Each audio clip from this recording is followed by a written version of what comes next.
Bonsoir à tous, ravi de vous retrouver pour un nouveau débrief, celui du Grand Prix du Mexique. Nous sommes à peine 15 minutes après l'arrivée de ce Grand Prix du Mexique. Max Verstappen vient de s'adjuger sa 14e victoire cette saison, un nouveau record battu pour le pilote néerlandais de 25 ans. Encore une fois, hein, il a battu des records. Il ne fait que ça en cette saison 2022. Un Grand Prix assez moyen, pourrait-on dire. Il ne s'est pas passé grand-chose. On découvrira notamment la note de notre consultant que j'introduis tout de suite. Clément, bonsoir. Comment vas-tu? Est-ce que tu t'es endormi ou pas devant le Grand Prix avant de donner bien sûr ta note? Hola, hola a todos. Hola a todos. Non, un petit peu de musique parce que on s'est fortement ennuyé. On va pas se cacher que c'était pas le Grand Prix de l'année, loin de là. Hein. C'était pas Silverstone, loin de là, très très loin de Très là. loin de là.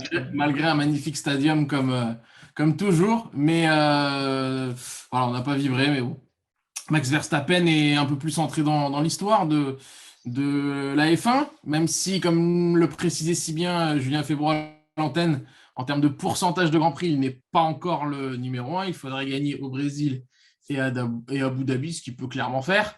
Oui. Mais ça fait 14, voilà, 14 sur 20. C'est pas la note qu'on donnerait ni au Grand Prix ni à la saison de Max Verstappen qui mérite bien plus haut. Mais voilà, il y a des choses à dire quand même sur les stratégies. Ouais, on y reviendra. Beaucoup de choses à dire. C'est un peu le seul truc intéressant de ce Grand Prix, malgré voilà, une piste toujours excitante et voilà, un public au top. Bravo à eux. Bien, on va passer tout de suite à ta note. Alors, Clément, je t'en prie, vas-y, dis-moi sur 10. Hein, bien sûr, notre barème est sur 10. Et puis, une justification. Hein, mais bon, tu l'as dit en introduction. Donc, je t'écoute pour ta note. Bah, je saurais compter un petit peu plus en espagnol, mais ça va faire un, dos, et puis je m'arrête à 13. Donc, ça fait 3 sur 10. Ah Voilà, oui, 3 sur 10. Non, d'accord. c'était monotone, c'était Ouais. tristounet. On a eu 2 grandes actions. Ouais, Ricardo sur Yuki Tsunoda tout à et fait. l'abandon moteur de Fernando Alonso. Ça fait pas beaucoup. Enfin, voilà, bon, pour rien Oui. cacher, on prend des notes lors du Grand Prix. Oui. Bon, on aurait pu faire le syndrome de la page La page blanche, blanche, ouais. Bien sûr. Bah, c'est mais sûr que bon, c'était pas le cas. ouais, c'est sûr que d'habitude, j'utilise au moins 2 feuilles. Là, j'en ai qu'une. Ouais. Donc, Bah, ouais, il y a une petite page aussi de notes pour les écarts, pour voir s'il y avait peut-être quelque chose à faire avec, mais pas plus. Voilà, donc on reste sur un 3 sur 10. On s'attendait à des qualifications excitantes hier. Elles l'ont été en Q1, en Q2, elles ont été pitoyables en Q3, faut pas se cacher, c'était pas très intéressant. Voilà, malgré tout, ça reste un Grand Prix incontournable pour tout ce qu'il y a, tout ce qu'il y a autour et l'ambiance autour de Checo Pérez, toujours au top. Voilà, après, on le sait, on se disait que voilà, ça allait se jouer sur le départ, sur ce fameux départ et ces 811 mètres entre la pole et le premier virage. On a vu malheureusement, quand il y a eu le tour de chauffe, que Max Verstappen et Sergio Pérez étaient en soft, que les Mercedes étaient en médium. Ça allait donc donner un départ un petit peu plus compliqué pour les Mercedes. Ça a été le cas, malgré un premier virage un petit peu chaud, voilà, avec Russell qui perd sur les 3 premiers virages, qui perd 2 places, pardon, de la 2e à la 4e. Personne n'a pu contester réellement le départ de Max Verstappen. Donc, contrairement aux années précédentes, voilà, ça a été un départ classique, je n'ai pas envie de dire monotone, mais un petit départ tranquille. Et après, bon, il a dominé de la course de la tête et des épaules avec des stratégies différentes. On a cru qu'il allait perdre les pneus en soft. ne dis pas tout de suite, Finalement, ne non. dis pas tout de suite, faut qu'on en laisse pour après, mais du coup, C'est vrai qu'on était sur la note, on n'était que sur la note. on était que sur la note. Donc, c'est pour toi un 3 sur 10, c'est très très sévère, même si bien sûr, ça ne mérite pas vraiment 7 sur 10. Moi, j'ai mis 5. 5 pour, bon voilà, à un moment donné avec les stratégies, on s'est demandé est-ce que les Mercedes peuvent aller au bout finalement. Les stratégies n'ont pas fonctionné, tu l'as Un dit petit si peu bien. d'exigence. Les 5 sur 10, c'est ce qu'on avait à l'école. Donc voilà, un petit peu d'exigence, on descend un peu le niveau. Bien sûr, bien sûr. Et puis bah aussi avec l'ambiance, tout ça. Quoique un peu à un moment, je me suis dit aussi que le public était en train de dormir. Bon, tant pis, c'est comme ça, ils se Et sont rendus non, compte. mais est-ce qu'on enlève ou on met 0,5 de plus pour les sifflets contre Lewis Hamilton? Non, je rigole, débat clos. On en reste là. Passons à la course. Allez, 5 sur 10. Ah bah on va passer du coup à Max Verstappen, 14e victoire donc cette saison, un record battu, record de Schumacher et de Vettel qui était de 13 victoires. Il l'a égalé là il y a une Une semaine et semaine? puis il vient de le battre aujourd'hui. Il entre un peu plus dans l'histoire. Tu l'as dit, Max Verstappen, tu as commencé à le dire, qui n'a pas trop été inquiété, qui a pris un bon départ, qui a su gérer cette place, ces 811 mètres. On disait, on jouait beaucoup sur ça avant la course, hein, même sur les antennes de Canal+. Cette pole, cette fameuse pole, qui n'était pas vraiment un avantage avant le coup, mais qui finalement, Max Verstappen l'a très bien pris. Et puis, il a su contenir un peu Russell qui était passé sur l'extérieur. Et Lewis Hamilton, lui, n'a pu rien faire, il était derrière. Sergio Pérez, n'en parlons pas parce qu'il n'était pas dans le coup non plus dans le départ. Mais donc après, ça a été une maîtrise de stratégie et Verstappen a été eh bien toujours intraitable et unstoppable, n'est-ce pas? Ouais, on était sur de l'écart entre 1 seconde 2, 1 seconde 6. On lui a demandé de finalement mettre un petit gap supplémentaire, d'être au-delà des 2 secondes. Il l'a fait parfaitement. Il s'est arrêté, si je ne me trompe pas, au 26e tour, 2 tours après Pérez. On a vu que Pérez, ça allait très bien en médium. Donc, malgré son arrêt raté, on y reviendra. Mais Pérez a servi de test pour Verstappen. Après, Hamilton a mis 4 tours à s'arrêter parce qu'ils se sont dit qu'ils allaient porter un petit peu plus loin les médias. Mais encore une fois, quand on calcule, Quentin, 24 et 26 en soft, 30 sur les médiums, il y a un petit problème au niveau du gap. Je pense qu'on aurait pu pousser un petit peu plus les médiums. La vérité, elle est que Verstappen rentre avec 2 secondes d'avance pour changer ses gommes au 26e tour. Au 30e, Hamilton, dont l'arrêt est un petit peu plus long de 8 dixièmes, ressort avec 5 secondes 4. Et là, il n'y avait plus grand-chose à faire. Hein. Donc, après, bon, voilà, je crois que ça se termine avec 14 secondes. Le rythme a été assez fou de la part de Verstappen. Je m'attendais à forcément un peu mieux de la part des Mercedes sur ce Grand Prix en altitude, avec une voiture de mieux en mieux, plaquée au sol, avec un bon fond plat.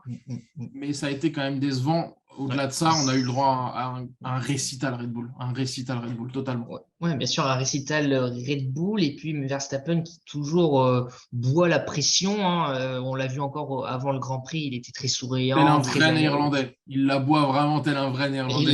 Il la voit vraiment comme un Néerlandais, tu as raison. Et puis voilà, toujours cette maîtrise, malgré parfois à la radio des explications ou des craintes. Voilà, ces craintes sont toujours gommées par une gestion des pneus aussi très importante et très bonne. Incroyable. Il fallait que ça jouait aujourd'hui la maîtrise des gommes. On a vu que lui, bon, il est connu quand même pour en avoir une bonne de gestion de gomme. Aujourd'hui, il l'a encore montré. Et puis après, c'est un problème bien sûr de stratégie, mais malgré la montée en puissance de Mercedes ces derniers temps, Verstappen a pu le contenir. Il entre un peu plus dans l'histoire. Sa saison, on pourrait dire qu'elle est même terminée maintenant qu'il a battu ce record. Oui, mais il en veut toujours plus. Oui, ben oui, bien On sûr. avait Mais hésité, on avait évoqué, voilà, même Julien Févreau l'a fait à l'antenne en rigolant, que Mexico, il aurait pu donner la victoire à Checo Pérez. Bon, finalement, avec Hamilton deuxième, Pérez troisième en bataille avec George Russell, c'était plus compliqué. Maintenant, la saison, elle est finie, oui et non, parce que il y a toujours ce pourcentage de victoires puisque Michael Schumacher, on était sur du 16 ou entre 16 et 18 Grands Prix. Pareil pour Vettel. Là, cette fois-ci, c'est 22 si je me trompe pas. Donc, il veut tout aller chercher. Je ne sais pas s'il y a des records au niveau du point constructeur, d'un écart éventuellement sur le deuxième qui est désormais Sergio Pérez, à sa deuxième place au classement des pilotes. Voilà, il y a peut-être un resserrement des performances pour le Brésil, qui est un circuit un petit peu particulier, qui tourne dans le sens inverse des aiguilles d'une montre, qui a des courbes assez rapides, donc qui a un Grand Prix très sympa, hein, forcément. On a hâte d'y être parce qu'on est un peu déçu de ce Grand Prix et de la grande maîtrise Red Bull. Maintenant, on le sait depuis vendredi, la grande maîtrise Red Bull 2022 ne sera peut-être pas la grande maîtrise Red Bull 2023 avec les sanctions à l'encontre de l'équipe autrichienne, de l'équipe de Christian Horner qu'on a vu passablement énervé, mais qui a accepté ces sanctions, parce qu'on rappelle que c'est quand même un accord entre la FIA et Red Bull, et non un accord secret à moitié bidon entre Ferrari et la FIA, comme ça a été le cas dans les années passées. Un petit peu plus de transparence ne fait pas de mal. Un peu plus de transparence et des sanctions tout à fait assumées et une infraction assumée de plus par Christian Horner et le giron Red Bull. Oui. On va le répéter, c'est moins de 10% sur l'utilisation de la soufflerie aérodynamique et des éléments de points aérodynamiques.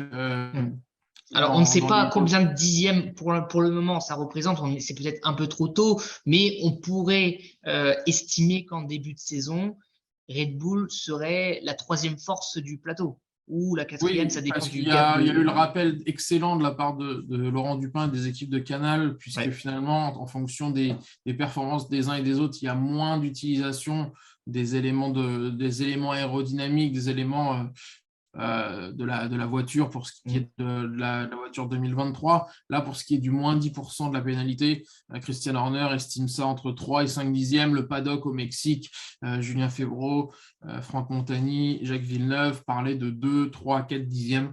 C'est difficilement quantifiable, mais on est sur un resserrement possible, je dis bien possible, des performances pour l'année 2023.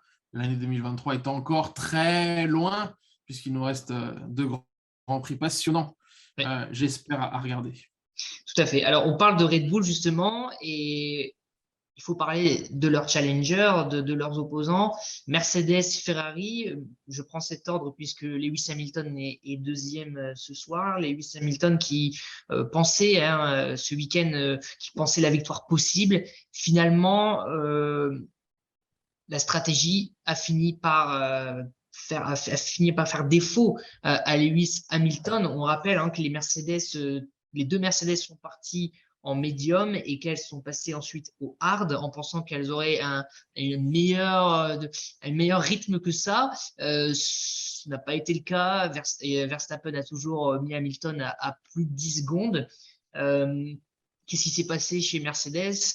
On ne sait pas forcément, mais les données, en tout cas, ne sont pas les mêmes qu'ailleurs, puisque les médiums ont bien tenu finalement, les médiums que Verstappen et Pérez ont passé. Voilà, donc aujourd'hui, c'est un coup dur au niveau de la stratégie chez Mercedes, Clément. Ouais, on s'attendait à beaucoup mieux de Mercedes. Ils ont fait une bonne qualif.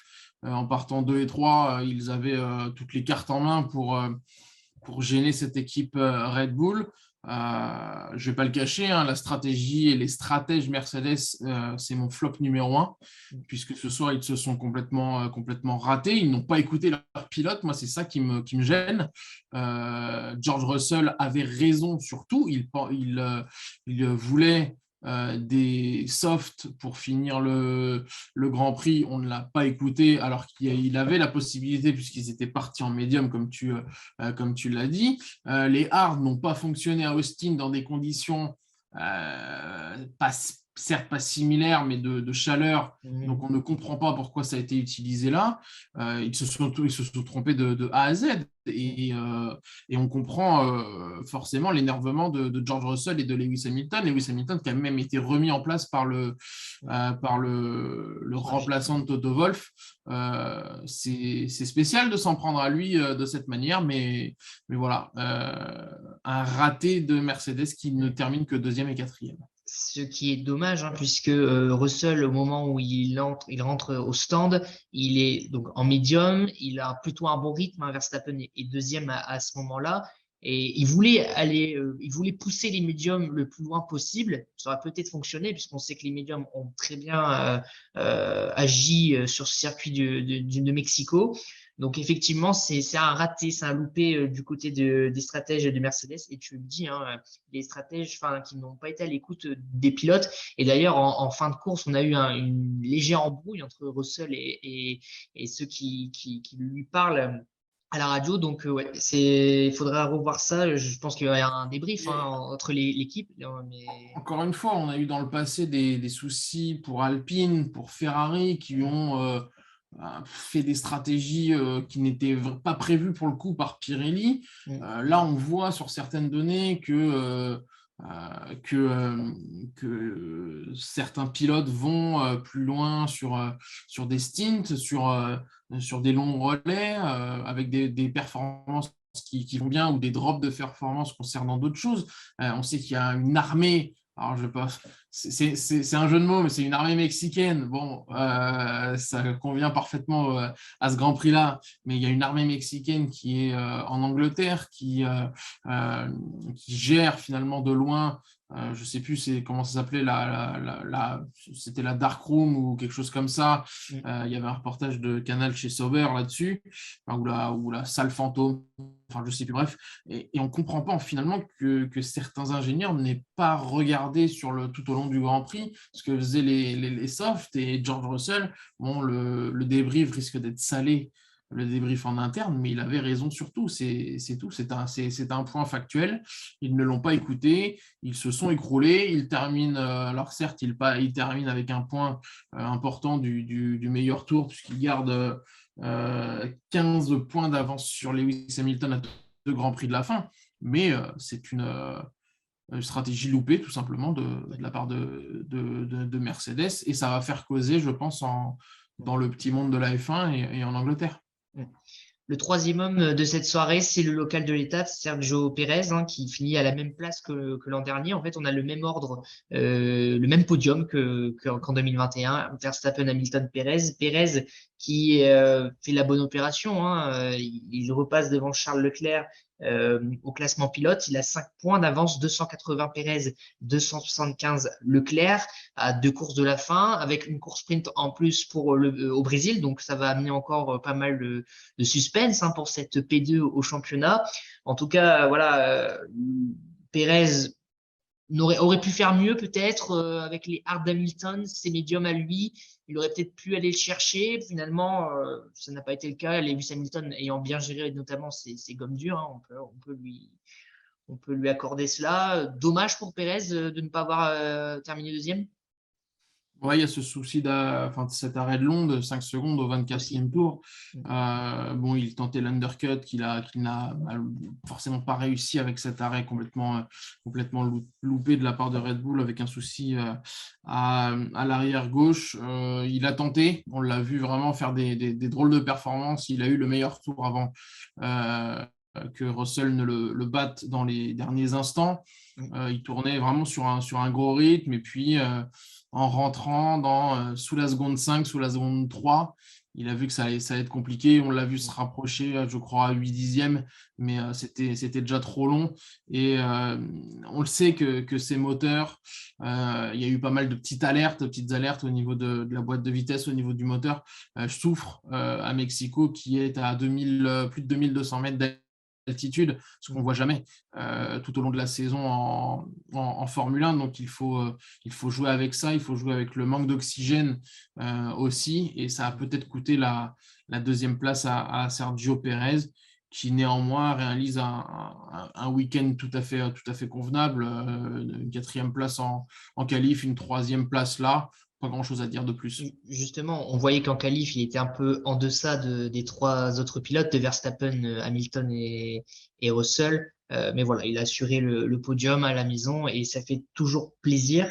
Et puis, je reviens à 2 secondes, mais très dommage pour Mercedes parce que voilà, c'était une configuration, l'altitude, le manque d'oxygène, comme tu dis, qui facilitait un peu les choses de Mercedes. Pourquoi? Parce que la voiture de Mercedes nécessitait pas trop d'appui aérodynamique et ce qui fait qu'avec cette voiture si particulière dont qu'on n'a pas cessé de répéter depuis le début de la saison était à son avantage dans ce circuit à altitude et donc c'est dommage pour eux. Et ils avaient une belle carte à jouer en tout cas pour la victoire. Pour la victoire ce week-end. Et là, je te propose de passer au top et au flop. Alors, bon, tu as mis les stratèges Mercedes, pardon, en numéro 1. Ça vaut la peine de revenir dessus? Je pense que Bon, on y est revenu, on l'a dit.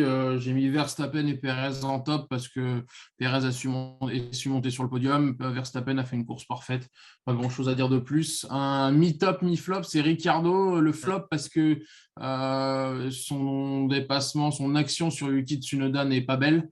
Voilà, il s'est foiré là-dessus sur le dépassement qui a entraîné l'abandon du pilote japonais. Puis top parce qu'il a su se relancer. Il finit dans les points, il fait une course très solide en partant loin encore une fois. On avait de la peine sur les derniers Grands Prix pour lui. Il réalise une très très belle course avec beaucoup de rythme surtout et il permet à son équipe de marquer de gros points. Il me semble qu'il y a plus que 7 points entre Alpine et McLaren. Voilà, c'est chaud jusqu'au bout. Mais dans le même temps, ça joint peut-être ton flop, fiabilité Alpine, la perte de moteur d'Alonso. On a vu finalement un drop de performance assez soudain. Il perdait plus d'une seconde au tour et puis le moteur a cassé, ce qui a valu un petit énervement de la part de Fernando Alonso à la radio. Très agacé. Incroyable, quelle saison. Alors, on va pas mettre des points d'exclamation après quelle saison, mais plutôt 3 petits points, dans le sens de dire, voilà, je crois qu'il s'était plaint il y a quelques semaines, on a perdu 60, 70 ou 80 points. Et ouais, c'est dommage parce que cette voiture, elle est rapide. Elle est très, très rapide. Ouais. C'est le 5e abandon d'Alonso cette saison. C'est quand même assez important pour une 4e force du plateau.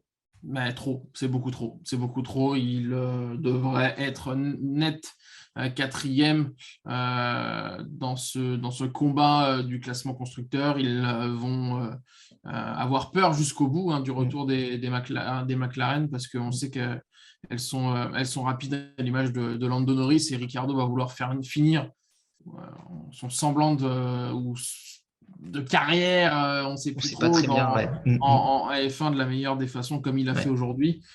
Et enfin, le dernier flop, c'est Ferrari. Je ne vais pas dire autre chose que fantomatique et ridicule.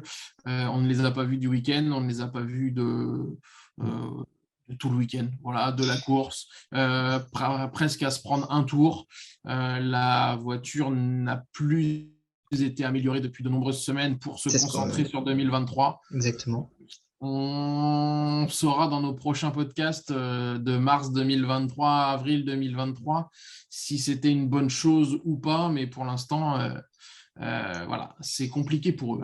Ouais, c'est compliqué et sur le papier, c'était pas un circuit fait pour eux et en plus de ne pas avoir mis de nouvelles améliorations sur la voiture entraîne altitude, aérodynamisme, grande ligne droite. Exactement. Voiture moins performante dans cette fin de saison puisque les autres se sont améliorés. Le cocktail est négatif pour eux, on va dire, et a un goût pas terrible. Je n'ai pas envie de faire un jeu de mots sur la tequila, mais d'autres cocktails ont un meilleur goût. Le cocktail Ferrari, le petit spritz Ferrari, il passe pas terrible.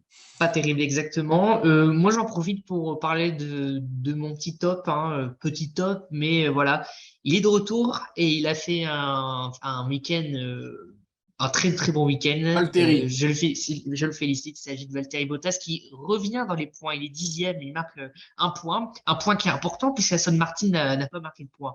Donc c'est toujours un point d'engranger. Bon, il a pris un très mauvais départ, Valtteri Bottas, ce qui est dommage d'ailleurs.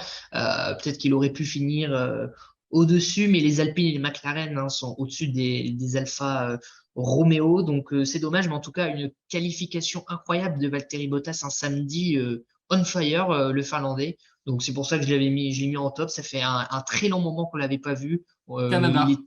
exactement Canada, les derniers Canada. points, 10 Grands Prix sans marquer le Mm. moindre point. Pour Ouais. celui qui avait réalisé un très beau début de saison avec une Alfa Romeo qu'on trouvait plaisante, Mm. qui a fait partie de nos tops et qui a malheureusement faibli au fil des courses. Mais Ouais. week-end très solide de sa part. Bravo aux Finlandais.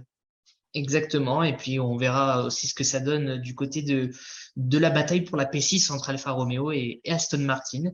Bien, Clément, merci beaucoup. On se retrouve cette fois-ci dans 15 jours pour l'avant-dernier Grand Prix, le Grand Prix du Brésil, avec le format essai libre le vendredi, euh, qualif sprint le samedi, et puis course le dimanche. Un week-end qui s'annonce toujours excitant du côté du Brésil. C'est tout ce circuit, comme tu l'as dit tout à l'heure, qui tourne dans le sens inverse des aiguilles d'une montre. On verra bien. Interlagos, on passe des trompettes à la samba. Ouais, Voilà, une autre notre ambiance ambiance. Ouais. musicale. Une autre ambiance musicale. On va passer de la tequila à la caipirinha pour ce qui est du cocktail local. Je vois que tu t'y connais très bien. Allez, dans 15 jours et bon, Buenas noches y buen buenas día a noches. todos. Tout à fait. Allez, salut.